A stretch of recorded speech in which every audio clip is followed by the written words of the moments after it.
I am proudly present and welcome you to our little fructifero farm.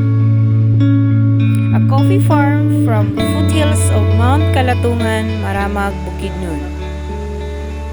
We would like to invite you to share more ideas and techniques about farming and anyone who wants to learn how to care and adapt traditional and new innovative practices of farming.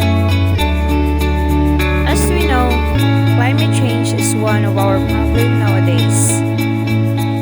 So I would like to challenge you to plant more trees to protect our Mother Earth.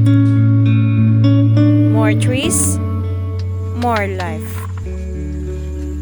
Please like, follow, and leave a comments and share to our page. Thank you.